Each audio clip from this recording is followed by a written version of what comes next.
Tetapi yang sangat menarik ialah mereka sebut mereka daripada kumpulan yang spesifik. Mereka sebut mereka lah daripada kumpulan Ahmadi Religion and Peace Right. Kami ialah daripada kumpulan agama Ahmadi. Kami berjuang dengan agama Mahdi. Kita tak tahu siapakah Ahmadi. Dan mereka menyebut Ahmadi Religion and Peace Right. Sallallahu ala Muhammad, sallallahu ala Muhammad, sallallahu ala Muhammad, sallallahu ala Muhammad. Bismillahirrahmanirrahim. Assalamualaikum warahmatullahi wabarakatuh. Alhamdulillah, alhamdulillahirrahmanirrahim, wabillahi nasta'in. Assalatu wassalamu ala asyrafil anbiya'i wal mursalin wa alihi wa sahbihi ajma'in. Tuan Imam yang saya muliakan, Tuan Nazir, Pengerusi, Muslimat yang dirahmati Allah sekalian, alhamdulillah. Dalam kesempatan kuliah Maulid pada hari ini, izinkanlah saya untuk menyentuh tajuk yang berkaitan dengan konspirasi terhadap Islam. Konspirasi yang sangat luas, tetapi saya petik satu daripada peristiwa yang berlaku baru ini. Tapi sebelum itu kita mulakan dengan ayat surah Al-Baqarah. A'udzubillahi minasyaitonir rajim. Ya ayyuhalladzina amanu udkhulu fis-silmi kaffah wa la tattabi'u khutuwatish syaitan innahu lakum aduwwun mubin. Surah Al-Azim, Al-Baqarah. Wahai mereka yang beriman, masuklah kamu ke dalam Islam sepenuhnya. Jangan kamu ikuti langkah syaitan, sesungguhnya syaitan itu musuh kamu yang sangat nyata. Dan Allah menyuruh kita supaya sempurna dengan Islam, dalam Islam seluruhnya. Dan jangan kita ikuti langkah syaitan, sebab syaitanlah musuh kita nyata. Dan untuk berpegang dengan Islam pada masa yang akhir ini sangat-sangat sukar, seperti kita menggenggam bara api. Dan itulah ibarat memegang Islam dengan sempurna ketika akhir zaman ini. Dalam satu hadis Rasulullah bersabda, dan saya tertarik sebelum itu, buku yang tulis oleh Profesor Syekh yang bertajuk Jundullah Thaqafat wa Akhlaq. Buku ini sebenarnya sangat menyentuh pribadi saya, sebab sejak muda saya membaca buku ini berkali-kali. Dalam buku ini, Profesor Syekh menyatakan setiap Jundullah ialah pejuang Allah, sama ada dalam bidang pendidikan, dalam bidang siasat, dalam bidang ekonomi dan sebagainya, maka kita perlu memenuhi syarat-syarat tertentu. Dari segi pendidikan, thaqafah ialah pendidikan kita dan akhlak kita. Di antara thaqafah yang disebut oleh Profesor Syekh ialah tentang ilmu-ilmu turath, ilmu-ilmu yang fardu ain, fardu kifayah, ilmu-ilmu kontemporari, termasuklah yang terakhir yang disebut oleh Profesor ini ialah ilmu tentang al-mu'amarat al-Islam, iaitu konspirasi terhadap Islam yang menjadi tajuk kepada perbincangan kita hari ini. Profesor ini menekan bahawa jarang para intelektual kita, para ustaz kita membicarakan di masjid di surau tentang konspirasi. Apakah yang dilakukan oleh musuh Islam terhadap Islam? Dan dibincang dengan panjang lebar dalam buku Jundullah Thaqafat wa Akhlaq. Buku ini buku lama tetapi masih relevan sampai sekarang. Dalam konteks ini, Rasulullah bersabda dalam hadis yang diriwayatkan oleh Muhammad, Rasulullah bersabda, "Badiru bil amal fitanan lil muslim. Yuzbur rajul mu'minan wa yumsi kafiran. Wa yumsi mu'minan wa yusbihu kafiran. Ya madinahu bi'ardi dunya qalil." Itu antara kawakol Ahmad daripada Imam Ahmad. Rasulullah bersabda, "Badiru bil amal." Dan segeralah kita beramal dengan amal yang baik sebelum datangnya fitnah. Kita nilai seperti bahagian malam yang sangat gelap.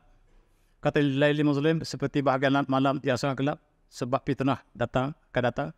Yusbir rajul mu'minan wa yumsi kafiran. Pagi-pagi seorang lelaki itu beriman, tetapi waktu petang dia kafir. Wa yumsi mu'minan wa yusbihu kafiran. Tetapi waktu petang, kadang-kadang waktu petang dia beriman, waktu pagi telah kafir. Masa itu akan sampai sebab Rasulullah menamakan yabi'u dinahu bi'ardi min dunya qalil, sebab dia menjual agama untuk dunia yang sedikit. Satu masa akhir zaman Rasulullah mengatakan bahawa fitnah akan menjadi seperti malam yang gelap. Sehingga seorang lelaki berolah-alik antara iman dan kafir, pagi kafir, petang beriman, petang beriman, pagi kafir kembali. Sebab amalan yang sangat fitnah akhir zaman. Dan untuk berpegang pada Islam yang sempurna, pada zaman ini seperti kita menggenggam bara api. Itulah fitnah yang datang daripada dalam, fitnah yang datang daripada luar. Fitnah yang datang daripada luar barangkali senang kita kenal. Tapi fitnah yang datang daripada dalam sukar untuk kita bezakan. Dan hari ini saya ingin bawa beberapa berita kini yang berkaitan dengan fitnah terhadap agama kita.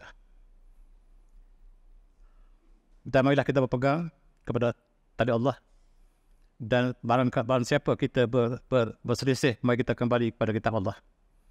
Dan wa makhtalatum fihi min syai' fa hukmu ilallah. Dzalikumullahu rabbi alaihi tawakkaltu wa ilaihi unib. Dan apa saja yang kamu berselisih padanya, setiap apa yang kamu selisih dalam kehidupan kamu, fa hukmu ilallah, hendaklah kamu kembali hukumnya kepada Allah. Dzalikumullahu rabbi, dan itulah Allah Tuhanku. Dan kepadanya lah aku bertawakal dan aku kembali padanya. Apabila kita berselisih sesuatu perkara, marilah kita kembali kepada kitab Allah. Dan inilah yang menyelamatkan kita, insyaAllah. Mula-mula sekali, berita yang kita terima tentang fitnah agama kita. Di Sogo pada 31 Julai, 2 minggu lepas, satu kumpulan berhimpun di depan Sogo, membawa spanduk perjuangkan LGBT secara terbuka. Dan polis segera menangkap mereka. Ketua mereka 8 orang ditangkap dan dibawa ke mahkamah, dibawa ke balai polis. Polis membuat satu sidang akhbar menyatakan kumpulan ini kumpulan yang bahaya. Mereka bukan orang Malaysia asalnya, tetapi yang ditangkap barangkali sebahagiannya orang Malaysia. Bagaimana kumpulan ini adalah kumpulan antarabangsa yang boleh masuk ke Malaysia dengan mudah. Dan mereka membawa spanduk. Ini di antara yang ditangkap. Sama ada mereka adalah benar-benar anggota yang dimasukkan, ataupun mereka ejen, ataupun mereka dibayar untuk melakukan demikian. Wallahualam. Polis lebih tahu pada kita. Apa yang berlaku di sini ialah mereka membawa spanduk. Mengikut Ketua Polis Kuala Lumpur, dia mengatakan bahawa kumpulan ini perjuangkan lesbian, gay, bisexual, transgender atau kita sebut LGBT. Mereka kumpulan yang sangat berani. Mereka berkumpul di depan Sogo, tempat yang paling strategik. Dan mereka tidak takut pada siapa. Dan kita percaya di belakang mereka ada kumpulan lebih besar. Mereka ialah barangkali yang diupah, barangkali mereka yang terlibat. Wallahualam, polis lebih tahu. Dan apa yang disebutkan bahawa suspek yang menyertai perhimpunan, kata polis ini, menyatakan Malaysia ini hak-hak LGBT disekat. Kami menentang syariat Allah. Itu yang dimasukkan oleh mereka. Kenapa kami harus patuh kepada syariat? Kami menentang syariat. Dan down syariat. Sebab kami inginkan kebebasan.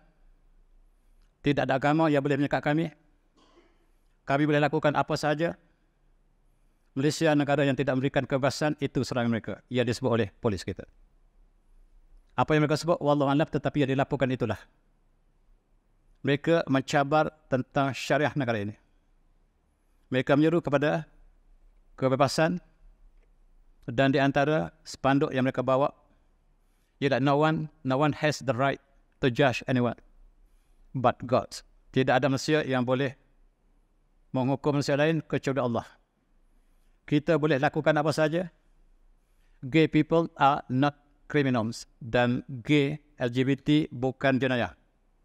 Boleh lakukan oleh siapa? Kenapa Malaysia mengharam? Itu maksud mereka. Kemudian God's door are open to all human races. Tidak ada diskriminasi antara agama. Kenapa Islam mengada-ngada untuk mengharamkan LGBT? Sedangkan perkara ini hanya Allah yang dapat menentukan. Itu yang mereka bawa. Mereka sebut juga, tuan-tuan boleh baca satu persatu, sukar saya nak baca kecil sangat ni. No one has the right to judge anyone but God. Itulah di antara. Dan ini disebut satu persatu oleh ketua polis kita. Dalam sidang akhbar itu, ketua polis kita baca satu-satu untuk justifikan mereka menangkapnya.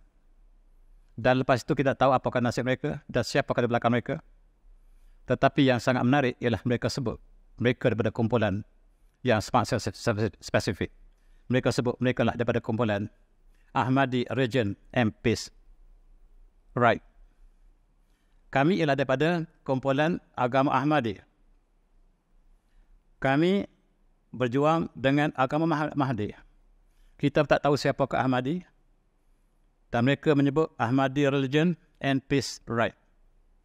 Dan itulah kami, dia bawa kais panduk dia, yang simbol mereka bintang 6 bucu.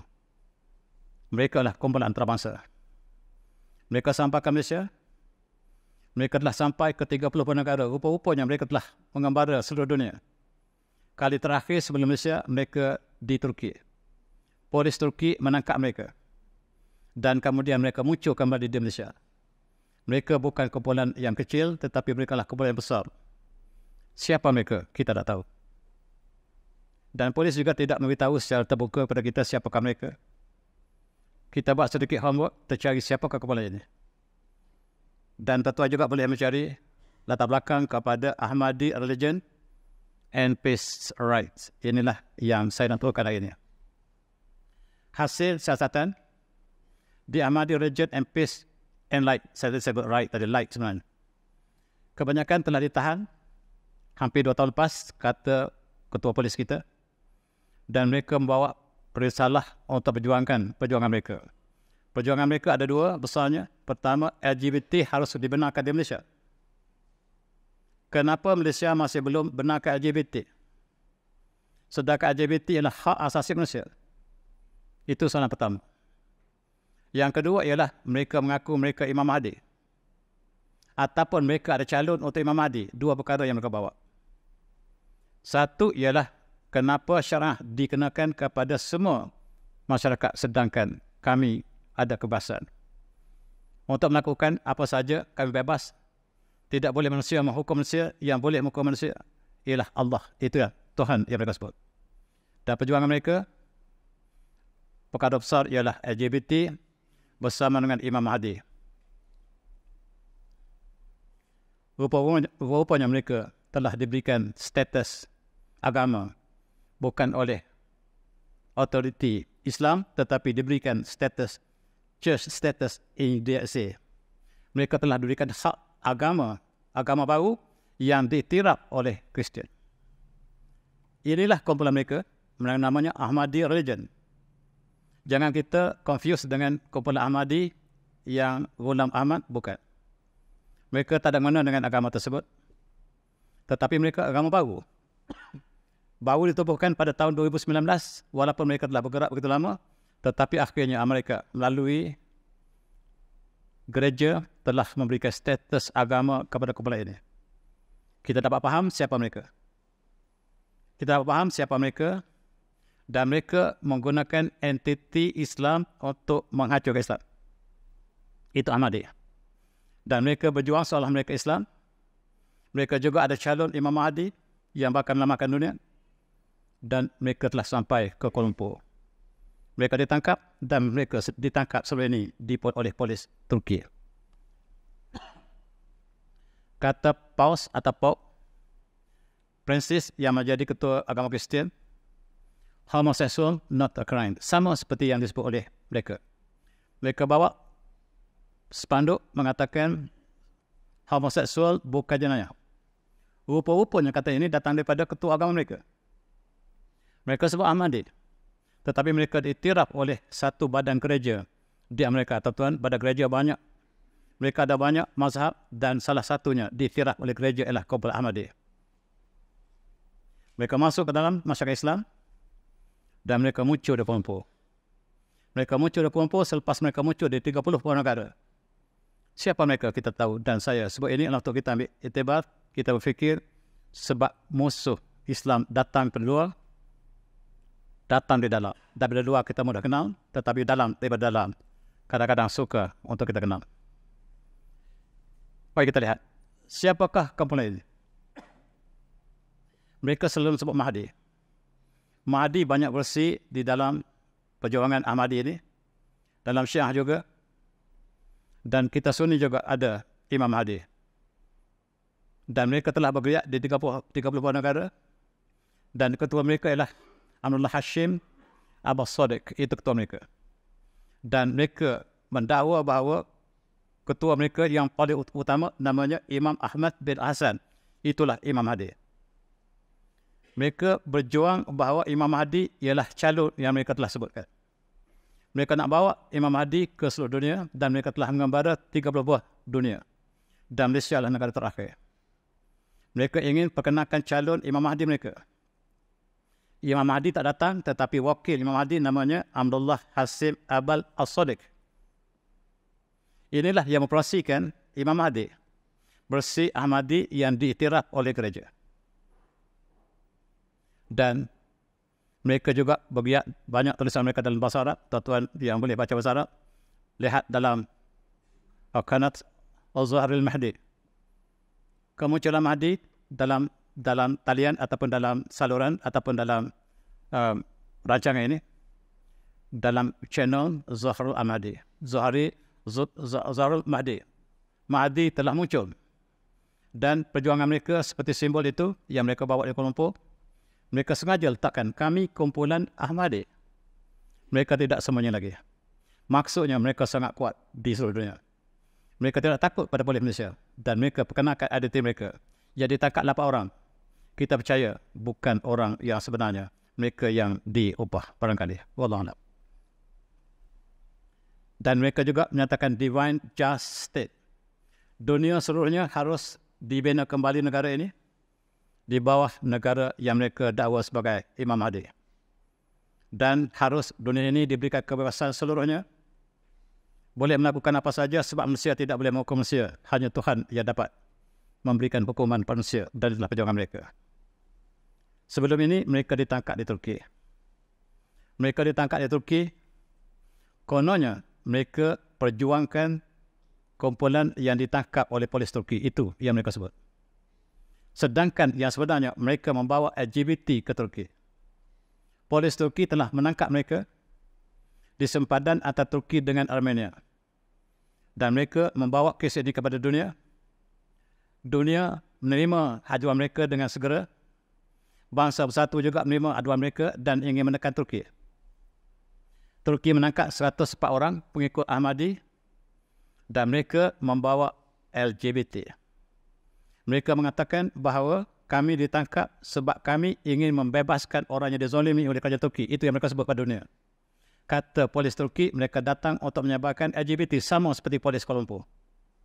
Sama, polis Turki mengatakan sama seperti polis Kuala Lumpur. Mereka ialah kumpulan untuk menyebarkan LGBT. Dan mereka mengatakan kami datang untuk membebaskan tawanan yang dilakukan oleh kerajaan Turki dengan zalim. Itulah yang mereka dakwa. Tuan-tuan, ini kumpulan mereka. Di Turki, mereka perkenalkan diri mereka. Terbuka. Di belakang mereka sangat kuat. Mereka tak akan berani untuk mempertontonkan diri mereka pada media dunia, kecuali mereka di belakangnya sangat kuat. Dan inilah kumpulan mereka sebahagiannya yang ditangkap di Turki.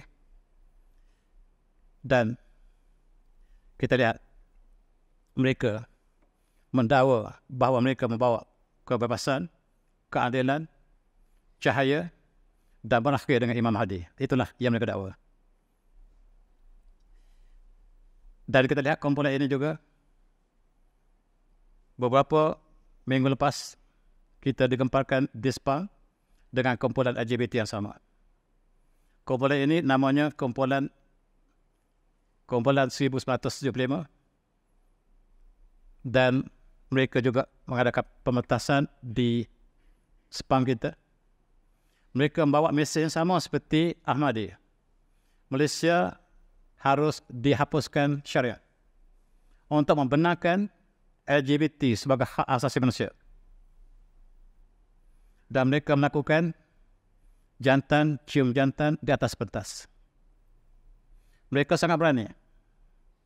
Mereka mengatakan hampir sedunia, 45 dunia telah membenarkan LGBT.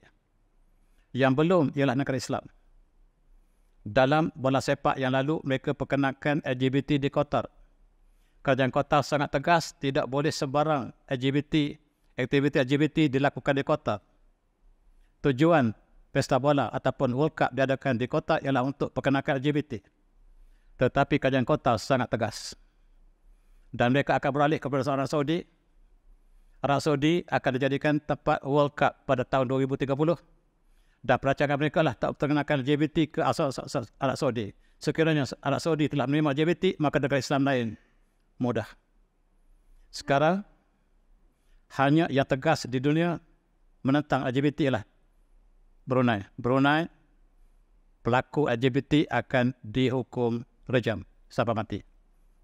Satu-satu negara Islam yang menjadikan hukuman rejam di atas muka bumi ialah Brunei. Kita juga salah, tetapi hukuman barangkali tidak sampai seperti itu. Dan mereka telah menunjukkan protes mereka ke atas pentas sebagai mencabar undang-undang negara kita. Di Spa pada 22 Julai lepas, baru saja. Dan tuan-tuan, mereka juga mengadakan pesta seperti dan terpaksalah Menteri Komunikasi membatalkan persembahan mereka seterusnya. Konsert ini dibatalkan sebab jelas mereka menghina agama, mengkritik undang-undang negara, melakukan aktiviti LGBT. Persoalannya, kenapa kita jemput daripada awal? Kumpulan ini terkenal dengan LGBT sejak pada awal lagi. Dan mula-mula sekali, kenapa kita jemput kumpulan ini? Itu soalan yang sangat penting. Dan mereka membawa mesej yang sama seperti Ahmadi. Mereka membawa mesej yang sama seperti PAUD mereka, mengatakan bahawa gereja membenarkan LGBT. Kemudian kita lihat skandal di setiap gereja yang melibatkan LGBT, mereka sangat-sangat luas di atas muka bumi. Dan kumpulan demi kumpulan mengatakan perkara yang sama. Sekarang kita lihat Bangsa Bersatu. Bangsa Bersatu juga tahun lepas ketika kita COVID, mereka adakan satu yang mereka sebutkan CEDAW. CEDAW ialah The Convention on the Elimination of Discrimination Against Women. Convention yang menafikan yang untuk menghalang diskriminasi terhadap wanita. Di antara resolusi ini ialah mereka ingin wanita bebas untuk melakukan segala-galanya. Wanita bebas menggugurkan bayi. Inilah pemuka-pemuka yang bersidang di Bangsa Bersatu. Senat negara hantar seorang wakil. Yang inilah wakil mereka untuk membincangkan apakah yang harus dilakukan ke atas seluruh penduduk dunia. Mereka menggunakan Bangsa Bersatu untuk kembangkan LGBT. Tuan-tuan yang semati, Bangsa Bersatu mengenakan satu convention. Convention bukan undang-undang. Convention adalah satu persetujuan. Daripada convention boleh dijadikan undang-undang. Dan mereka perkenalkan convention yang disebutkan sebagai The Convention on the Elimination of Discrimination of Women Against Women. Dan inilah pemuka mereka. Malaysia juga ada hak wakil. Setiap negara ada wakil. Yang bernaung Bangsa Bersatu di antara perkara yang sangat menakutkan. CEDAW ialah convention tadi. CEDAW says a man can marry a man like him. And a woman can marry a man like her. Seorang lelaki boleh kahwin sama lelaki dan perempuan boleh kahwin sama perempuan. Inilah yang dikehendaki oleh Bangsa Bersatu. Rupa-rupanya Ahmadi bergerak di bawah Bangsa Bersatu. Rupa-rupanya Bangsa Bersatu yang memperkembangkan LGBT. Sedangkan Allah menyebut A'udzubillahi minasyaitonir rajim. Atatuna dzikranal alamin. Wa tazuluna walakum rabbukum min azwikum bal antum qaumun adun. Apakah kamu lelaki mendatang lelaki daripada surga Allah? Kamu meninggalkan apa yang Allah ciptakan untuk kamu daripada isteri kamu? Bahkan Allah kata, kamulah kaum yang melampau. Kaum Nabi Lut dimusnahkan dengan sebab perbuatan tersebut. Dan tuan-tuan yang semati, apa yang berlaku atas muka bumi hari ini lebih dahsyat daripada kaum Nabi Lut. Sebab peristiwa kaum Lut ialah lelaki mendatangi lelaki. Allah tidak ceritakan wanita melatih wanita. Tetapi apa yang perjuangkan oleh Sidau bangsa bersatu ialah lelaki mendatangi lelaki, wanita mendatangi wanita. Perkara yang diperjuangkan oleh bangsa bersatu. Yang mula sekali menentang ialah Arab Saudi. Arab Saudi menentang bahawa perkara Sidau ditolak di Saudi. Negara lain tidak bercakap lagi. Saya mendapati bahawa Menteri Luar Saudi pertama sekali bangkit di bangsa bersatu mengatakan kami menentang Sidau. Negara lain saya tidak pasti, tetapi Menteri Luar Saudi mengatakan Al-Jabir namanya. Al-Saudiyah tu'linu rafda li wathiqatil umam al-mutahidah wa adam al-iltizam biha wa ittifaq bil ahkam syariah. Itu tajuk berita yang keluar di Saudi. Dan Saudi menentang bangsa bersatu dalam konteks LGBT. Jelas. Negara lain tidak keluar lagi. Saya tak pasti apakah mereka keluar, negara kita keluar atau tidak. Tetapi yang dilaporkan, Saudi muncul, bangkit, menentang Sidau. Tuan-tuan semati. Ini adalah international treaty yang diambil oleh Persidangan Bangsa Bersatu dan dia declare bahawa non-compliance dengan syariat Islam. Bangsa Bersatu isytiharkan bahawa perjuangan mereka tidak compliance dengan syariat Islam. Itu sebab setiap kumpulan datang menghina syariat kita. Ahmadi datang hina masyarakat kita. Kemudian 1975 juga datang menghina syariat kita. Rupa-rupanya ini diluluskan oleh bangsa bersatu. Di mana kita tetap? Kita anggota ahli bangsa bersatu. Dan bangsa bersatu mengatakan perjuangan ini tidak compliance dengan syariah. Maksudnya syariah tidak boleh diambil kira dalam perjuangan ini. Dan oleh sebelum bangsa bersatu mengatakan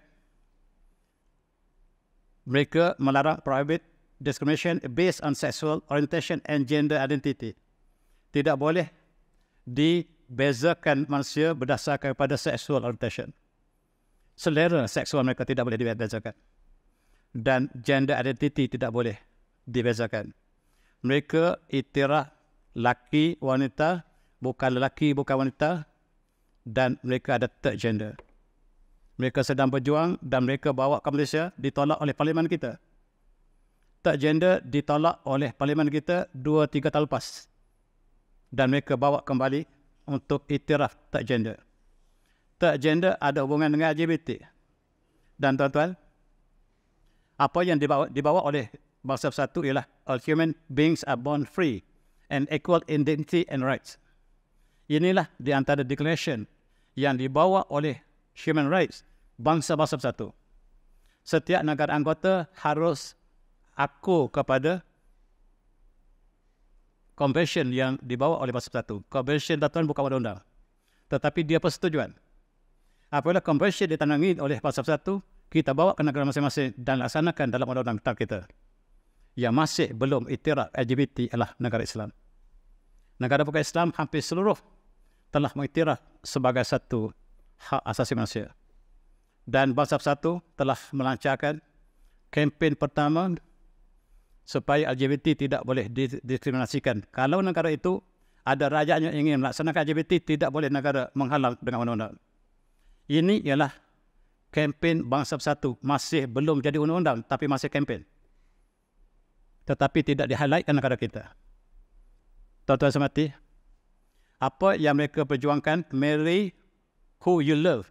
Kahwin siapa yang anda cinta. Laki sama laki atau laki dengan wanita. Dan liberty and justice for all. Itulah perjuangan mereka. Simbol mereka ialah pelangi. Dan inilah di antara negara yang sudah membenarkan homoseksualiti. Jantan dengan jantan. Yang hijau membenarkan hampir seluruh dunia, tuan-tuan. Yang masih belum membenarkan homoseksualiti ialah negara Islam. Antaranya negara Afrika, negara Arab, termasuk Iran dan Malaysia masih dicop dengan cop bukan hijau. Maksudnya kita masih mengharamkan. Tetapi telah semakin pudar warnanya. Warnanya pekat seperti Saudi. Kemudian semakin lama semakin pudar, negara kita dicap dengan yang paling pudar. Maksudnya dilarang tetapi tidak terlalu kuat. Itulah maksudnya. Dan kita kembali kepada Al-Mahdi.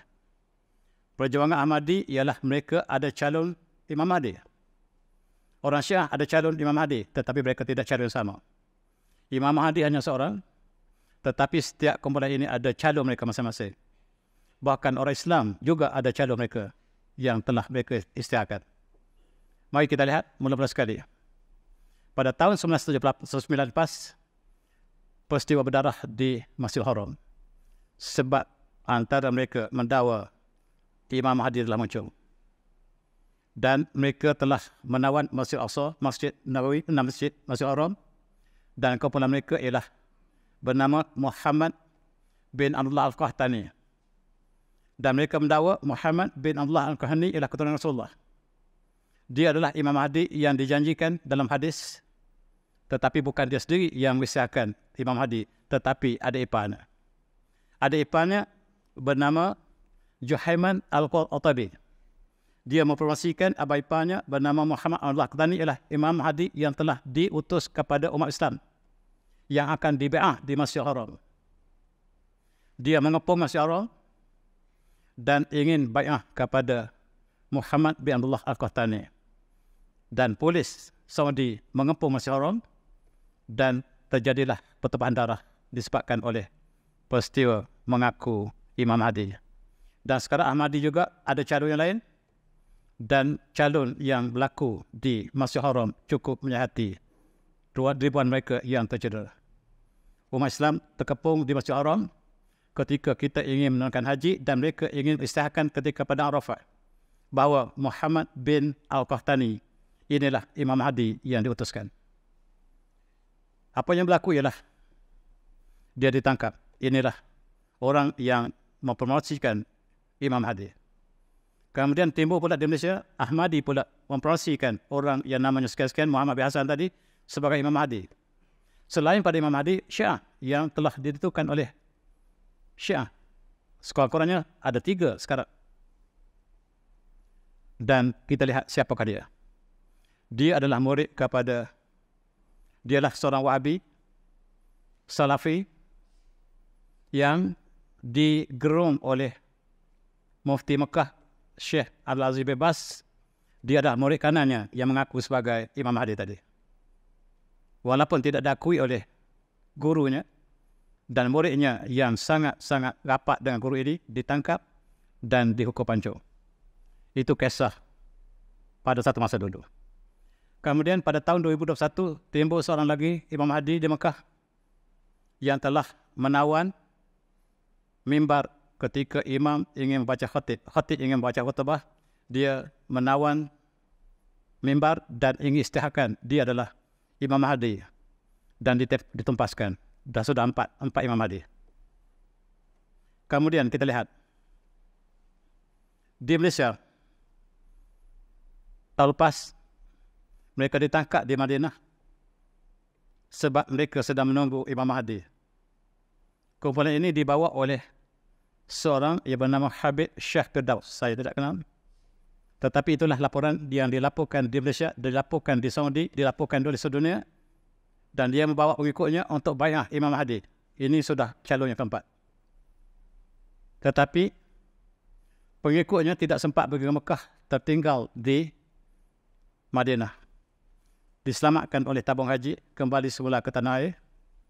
Dan dia dibawa ke mahkamah. Kembali ke tanah air, dia bawa mahkamah. Ini dia dah, Habib Syah Firdaus. Dialah pemimpin tarikat An-Naqsyabandiyah Al-Qadiriyah. Dan dia dijatuhkan denda RM4,500 sebab dia mencemarkan agama Islam. Dia asalnya penjual tempe. Dan dia adalah membawa pengikutnya ke Madinah. Tujuannya untuk ke Mekah, kemudian kepada Arafah untuk bai'ah. Ada seorang lagi calon Imam Mahdi. Kemudian Ahmadi di Malaysia juga ada calon lain. Sekarang 5 calon sudah kita kenal pasti. Tuan-tuan semati.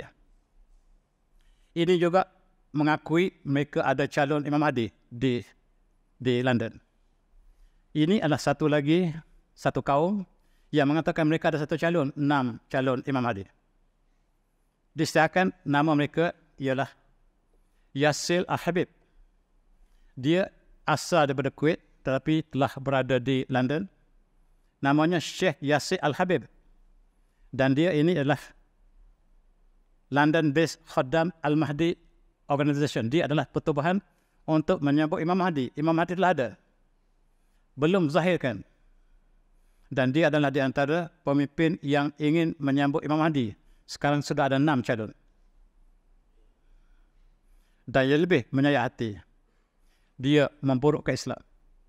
Sama seperti Qiblah Ahmadi tadi memburukkan Islam, syariat Islam, dan dia juga Yasir Al-Habib juga memburukkan Islam. Berbezanya dia buat filem. Dia buat filem The Lady of Heaven. Bukan tuan, filem ini tidak sampai ke Malaysia. Filem yang sangat jelek dan menghina Rasulullah, menghina Ananda Rasulullah Fatimah binti Rasulullah, dan disiarkan oleh Saint World Cinema ke sedunia, tetapi tidak sempat atau disiarkan seluruhnya sebab diboikot oleh ataupun ditahan oleh Persatuan Islam di London. Mereka mengatakan bukan kebebasan untuk memburukkan Islam. Dan filem ini menelan masa belanja yang sangat luas, 12 juta pound, dan dia menggambarkan kezaliman Islam. Dia menggambarkan Iraq ialah kezaliman Islam. Dan yang lebih menyayati, dia memburukkan Ananda Rasulullah Fatimah binti Rasulullah. Tuan-tuan, The Lady of Heaven tidak sempat sampai ke Malaysia. Dan diharamkan untuk ditayangkan sedunia sebab dia menghina. Dan di antara intelektual kita yang muncul di London, pensyarah-pensyarah, profesor-profesor kita di London seluruh keluar untuk condemn filem yang dimaksudkan tadi.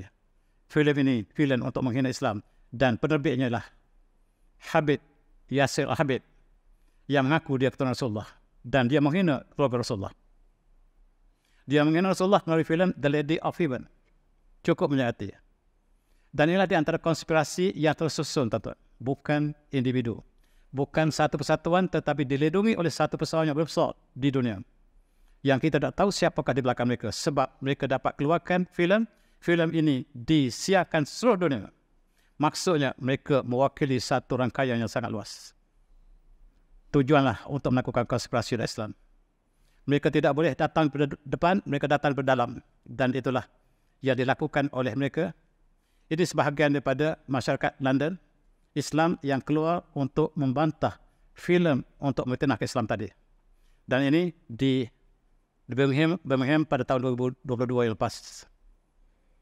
Dan mereka melakukan segala-galanya. Saint World, tuan-tuan, siapa punya? Kita tahu siapa punya. Cinema Saint World, kita tahu siapa dia punya. Dan filem ini diadakan melalui Saint World. Dan tujuan untuk memburukkan Islam. Memburukkan pribadi Rasulullah. Walhamdulillah. Dan itulah yang dilakukan oleh musuh yang nyata dan tidak nyata. Sebelum ini kita lihat bagaimanakah filem fitnah dibuat di Belanda oleh tokoh yang paling membenci Islam. Dan dia mencadangkan kepada Parlimen Belanda supaya Islam diharamkan di Belanda. Dia perjuangkan kebebasan, tetapi dia mencadangkan pada Parlimen Belanda supaya Belanda mengharamkan Islam. Maksudnya setiap orang Islam mesti tangkap. Parlimen menolak cadangan Jack Wilders. Dan dia membuat filem fitnah memburukkan Rasulullah. Filmnya sangat pendek, 17 minit saja. Tetapi penuh dengan tema kebencian kepada Islam. Dan dia dibantu oleh pembantunya. Ini dia pembantunya. Dan pembantunya ditugaskan untuk memburukkan Islam. Maka pembantunya terpaksa membaca kitab Sirah Rasulullah untuk memburukkan Islam. Tetapi Allah memberikan hidayah. Dia memeluk Islam. Dan apabila pembantu kanan kepada Jack Wilders telah memeluk Islam, dia mengucap asyhadu an la ilaha illallah wa asyhadu anna Muhammadar Rasulullah. Ketika dia ingin memburukkan Islam, dia ingin membuat satu filem yang lebih dahsyat. Dan Allah berikan hidayah. Dan dia menentang bosnya Jack Wilders. Sekarang Jack Wilders keserangan di Belanda menentang Islam. Sebab penduduk kanan yang telah memeluk Islam. Dan dia telah menunaikan haji di Mekah. Dan inilah pejuang yang menentang Islam sekarang menjadi pejuang Islam di Eropah. Inilah sukar untuk kita sebut. Jangan lupa Salman Rushdie. Salman Rushdie ialah orang India yang dilatih oleh dunia. Kita baru tahu yang latih Salman Rushdie ialah dunia, bukan sembarangan. Mengupah untuk menang Nobel. Nobelnya ialah The Satanic Verses. Dan dia sebut Rasulullah dengan nama anjing, subhanallah. Dia sebut Muhammad itu sebagai Muhammad. Muhammad dalam bahasa Inggeris adalah anjing. Al-Quran ialah ayat-ayat syaitan. Ini dia. Dia ditaja oleh dunia. Dan apabila dia menghina Islam, umat Islam keluar ke seluruh dunia, termasuk di Kuala Lumpur. Ketika saya belajar dulu, ketika saya masih di kampus, kita keluar beramai-ramai. Dan seluruh dunia condemn apa yang ditulis oleh Rasulullah Sadi. Rupa-rupanya dia ditaja oleh dunia. Tuan-tuan, ketika itu Ayatollah Khomeini, Syiah, mengeluarkan hukum mati kepada Salman. Dan hukuman itu tak pernah ditarik balik sampai hari ini. Siapa saja menemui Salman, halal darahnya, kata Khomeini. Dan untuk sakit lagi hati umat Islam, Queen Elizabeth yang sangat terkenal dengan anti-Islamnya. Queen Elizabeth ialah orang yang sangat benci pada Islam. Yang tertuan sanjung itu, apabila Khomeini memberikan hadiah siapa yang dapat darah Salman halal, dia memberikan hadiah tertinggi British kepada orang ini. Queen Elizabeth sangat benci pada Islam. Tetapi anak-anaknya, King Charles III sangat sayang pada Islam. Dan kita bagi ruang untuk azan juga. Saya kata.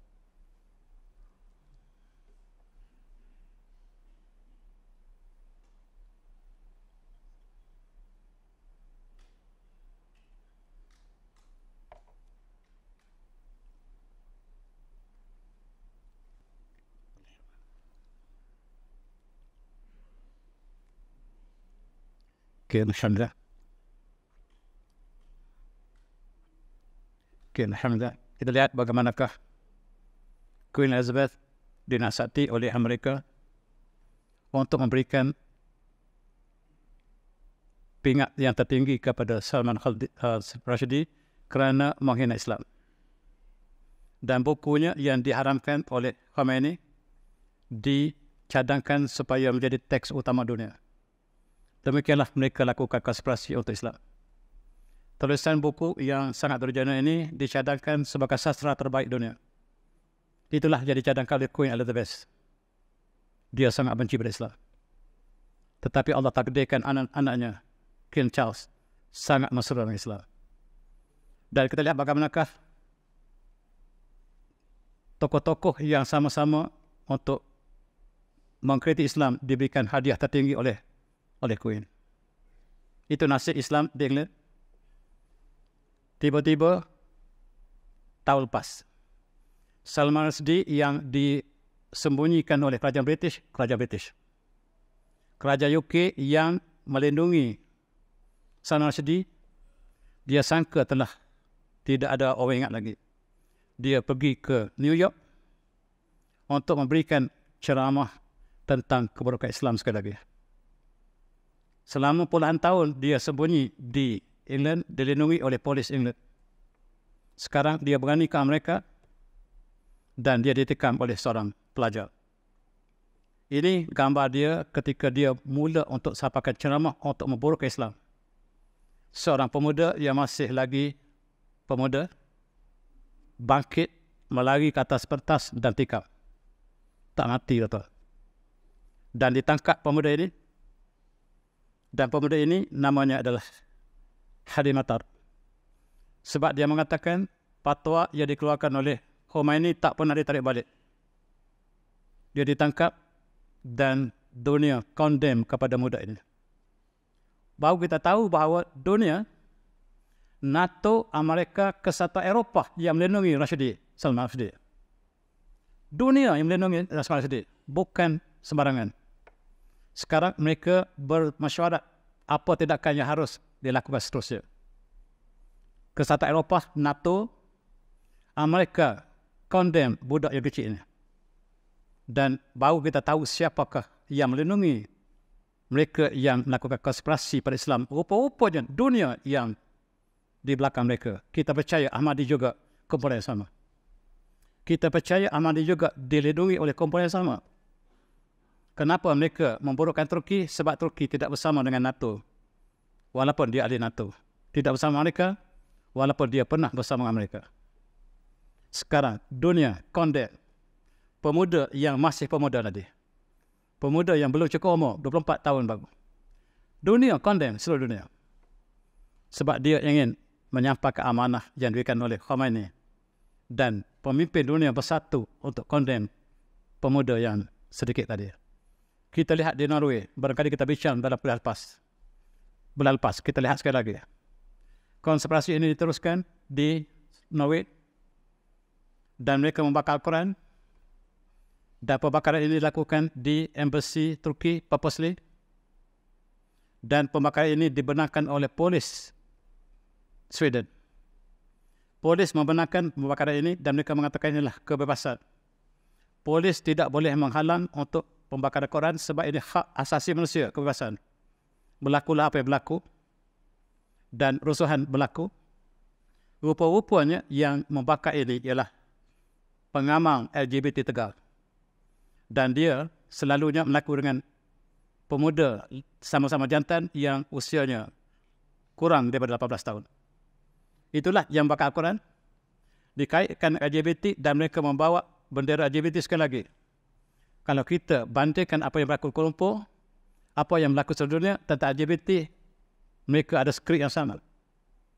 Daripada Sweden sampai Kuala Lumpur, sampai ke Turki, mereka membawa mesej yang sama. Dan mereka membakar Al-Quran di depan polis Sweden. Dan sekali lagi, bulan lepas, seorang lagi membakar Al-Quran di depan polis. Polis memberikan kebenaran khas, permit khas untuk dia bakar Al-Quran. Tidak boleh siapa ganggu sebab ini kebenaran. Dunia menjadi rusuhan. Dan kali ini dia membakar depan masjid di Stockholm. Polis Sweden mengatakan ini hak asasi dia untuk membakar. Tidak boleh siapa yang tegur. Tetapi ada seorang pemuda yang cuba menghalang yang membakar Al-Quran. Tetapi pemuda ini ditangkap. Pemuda yang menghalang pembakar Al-Quran ini ditangkap. Sebab tadi dia kata hak asasi untuk bakar Al-Quran. Dan untuk mencegah tidak asasi. Dan pelajar ini ditangkap. Polis memberikan kebenaran. Dan untuk menghina Islam sekali lagi. Perdana Menterinya dirujuk oleh Presiden Erdogan. Presiden Erdogan merujuki Perdana Menteri Sweden. Perdana Menteri Sweden mengatakan itu hak asasi mereka untuk membakar Quran. Kami tidak boleh kata apa-apa. Barangkali kalaulah salah, kata Perdana Menteri dia melakukan pada tempat yang tidak sesuai. Itu saja. Kerajaan Sweden tidak membenarkan dia sebab itu hak asasi di Sweden. Polis Sweden yang membakar Al-Quran. Rupa-rupanya kesatuan Eropah yang mewakilkan NATO dan diwakil kepada Sweden untuk bakar Al-Quran. NATO yang membakar ini, tuan-tuan. Dunia bersatu untuk menghancurkan Islam. Al-Kufar wal-Ummah Wahidah. Orang kafir bergabung untuk bila berdepan dengan Islam. Dan itu yang berlaku di Sweden. Pemuda yang cuba halang pembakar Al-Quran ditangkap oleh polis Sweden. Membakar bebas, menghalang pembakaran tidak bebas. Itu nasib umat Islam, tuan-tuan. Kita melihat bagaimana dunia respon kepada peristiwa tersebut. Dan Erdogan mengatakan, apakah Sweden tidak boleh respect kepada agama? Dan mengatakan itulah kebebasan. Sekiranya Islam melakukan, dia bukan kebebasan. Tetapi apabila mereka lakukan Islam, itu kebebasan. Sebab ada peristiwa di antara Turki dengan Sweden. Dan untuk Sweden menjadi anggota NATO. Dan kita skip peristiwa tersebut. Apa yang sebenarnya berlaku ialah mereka sangat prihatin, bimbang sebab Eropah mungkin menjadi benua Islam. Setiap hari, setiap ketika, orang masuk Islam beramai-ramai. Di Norway dan sebagainya, mereka sampaikan mesej ini kepada kesatuan Eropah supaya sekat kemasukan Islam yang sangat cepat di Sweden. Di Denmark, di negara Skandinavia, Islam berkembang dengan cepat sekali. Dan Islam ialah the fastest growing religion in the world. Dan simulasi yang melakukan bahawa Islam akan segera mengatasi seluruh agama dunia dalam masa 50 tahun akan datang. Dan simulasi yang dilakukan, mereka mengatakan dalam masa 30 tahun akan datang, Eropah akan menjadi benua Islam. Asia Tenggara menjadi negara yang lari pada Islam. Sebab di Indonesia 1 tahun 2 juta murtad. Wa'udzubillah.